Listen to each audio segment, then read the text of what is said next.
taas waa ummadda Soomaaliyeed oo tacsiyanaya waxa la alxamdulillah rabbil caalamiin mar haddii maanta la joogo ama 10 September ay ugu egtahay Xasan Sheekh Maxamuud waqtigiisii afartaas sanana Soomaalidu waxa uu dulqaad badan u shahaysay inta haddaan kaga gudbo Xasan Sheekh Maxamuud anagoo madaxweyne inuusan si sharci madaxweynaha si sharci loo doorto inuu yahay misana waxaan u maleynayaa inuusan dastuurka Soomaaliya iyo waxa weeye qariidada Soomaaliyeed iyo Soomaaliya inta ka kooban tahay midna inuusan bana aqoon baan u maleynayaa waxa weeye dhagta kaliya uu ka maqlay Soomaaliya inay leedahay 18 gobol laakiin say kala yihiin iyo juqraafi ahaan iyo mid walba iyo gobol meesha ku yaala inuusan aqoon baan u maleynayaa xamar kaliya uu ka yaqaano xalay afkiisa waxa ka soo yeeray Puntland inay tahay 2 gobol iyo bar waxaana u arkaa arintaas waxa weeye arin nasiib darro ah runtiina waxa weeye Xasan Sheekh Maxamuud waa nin taariikhda kule siyaasadda ma ahan waa nin ku soo booday kursiga Soomaaliya Puntland waxay ka kooban tahay ama lagu asaasayba waxa weeye waa 5 gobol iyo bar weeye waana 9 maantana waxa weeye waxay ka kooban tahay alxamdulillah 9 gobol meesha xalay uu ka yiri 2 gobol iyo bar waxaan u maleynayaa wuxuu maqlay waxa weeye wuxuu ku hadlay Puntland baa macnaheedu meel uu ka keenay baba garan karaba Puntland 5 gobol iyo bar inay tahay waxa weeye saqiirka xalay dhashay ama Soomaaliya oo dhan baa og waxa weeye 1998 lagu asaasay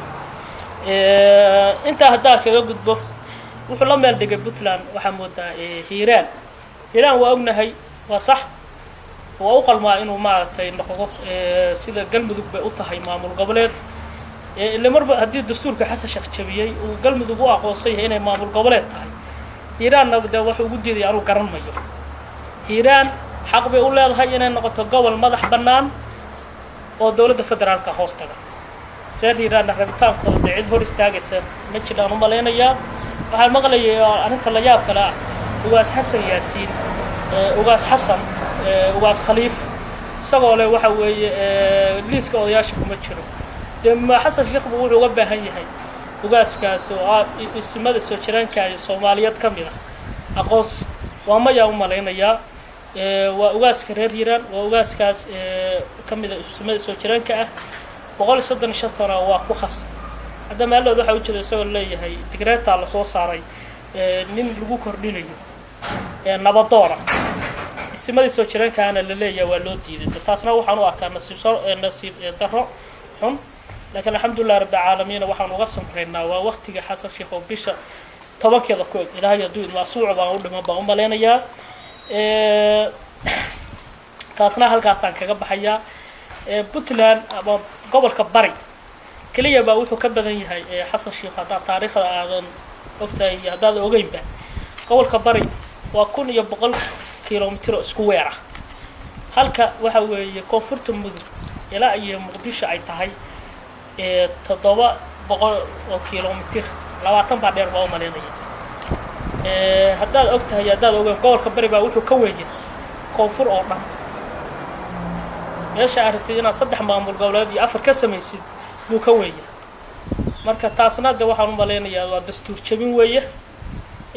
haddii la xisaabtamo ama Soomaali xisaabtantana waxa weeye gobolka bari waa koonfur dhigma dad waxaan maqlayaa aqalka sare Puntland baa dulmi Puntland looma sameyn Puntland aqalka sare waa ku dulmanta xaqiiqdu waa taas weeye Puntland 5 gobol iyo bar markay dawladda Soomaaliya uga dhacday oo 9 gobol xagga iska dhigno xaq waxay u leedahay 18 xubnood maantana waxa la leeyahay 13 beelad halka 5 baa kaga maqan waxa weeye 3 meelood oo waa inay heshaa meel waa inay heshaa Puntland xaq waa taas weeye taasna waxa weeye waxa intaanu sabrayno oo u sabrayno Soomaalinimada iyo dawladnimada oo ogtahay waxa weeye Puntland baa waxa weeye dawladda Soomaaliyeed هيلي هو بوهرني يدا حمر ووحوي لواتن يدور سنة دولة الآن هاد halkaas waxa weeye dawladda federaalka geysay alxamdulillah rabbil caalamiin taas waxa weeye inna waa abal sheegan mayno waajib dastuuri oo saaran bay laakiin Xasan Sheekh waxa leeyahay waxa weeye goroyoy gabalka dhac